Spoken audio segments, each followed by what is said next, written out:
Elections in Chicago aren't over yet. City teachers elect a new union president later this week. Both names in the race have held the job before. Currently running the race is Lynch, but the woman who wants the job back is Lynch. Now, you remember she was ousted in a contentious and controversial election the last go-around. Ms. Lynch is back, this time making school security her primary platform, one she thinks will help her win. We welcome Lynch to our Sunday morning show. Deborah, you were highly critical of your opponent when it comes to this matter of school security. But in fact, isn't CPS really in charge of school security? What say do teachers have of this issue? Well, there's an important leadership role. You need to speak out. You need union leadership that's going to be assertive, that is going to bring to the fore issues that are on the minds of our members. And the fact is, our teachers, our staff members, and our students too often face fear in the classroom. And if you don't feel safe, you can't teach and students can't learn. The fact is, the Board of Education provides one security guard for every 400 kids in the system.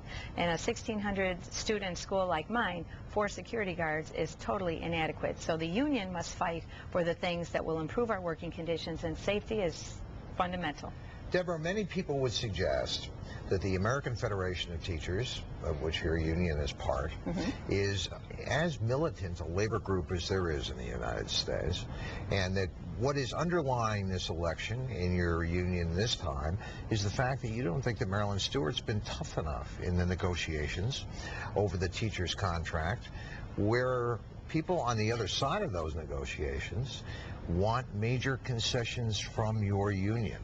Are you telling members in this campaign that you will not make concessions that the mayor and Arnie Duncan want in order, for instance, to lengthen the school day or apply some flexibility to teacher scheduling, perhaps even talk about keeping schools open in the summer? Well, basically, there's been no substantive negotiations yet. The board has communicated to the union that they're not going to do any real bargaining until the outcome of this election, and obviously the decisions in Springfield about school funding. But absolutely, concessions, no. I mean, our members need to have the kind of salaries that will get and keep teachers here. Our members need the class sizes low enough so that we can do our job. The school security issue, our members need the job security. We want to see a halt on school closings as well. The mayor in one of our last conversations said to me that he had approached your union in the past and asked that their day be lengthened by 15 minutes. And then he did this and he said it was like pulling teeth.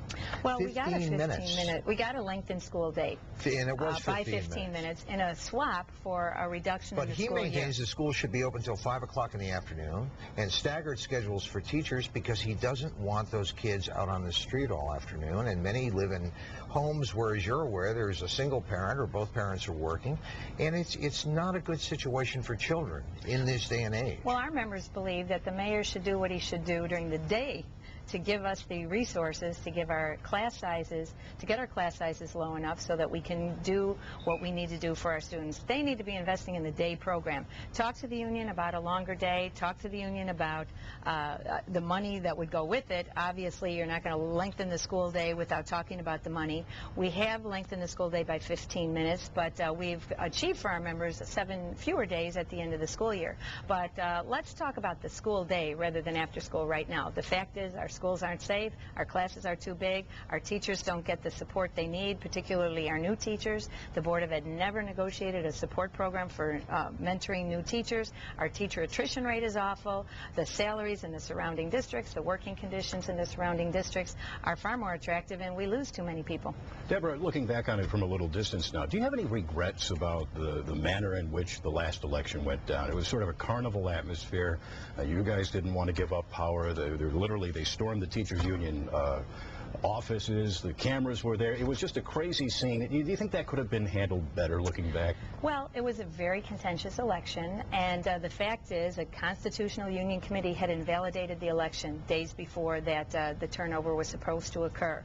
There were unaccounted for ballots, there were irregularities. Those were all turned over to the committee that was supposed to handle it, and the fact is a judge supported our action, which we took only after consulting with lawyers. So it was unfortunate. We're hoping that there won't be a repeat this time, but we want to make sure that we have an election where the result is what the members wish, and there were lots of questions at the time. Deborah, thank you for coming in. Thanks. Thank you for having me.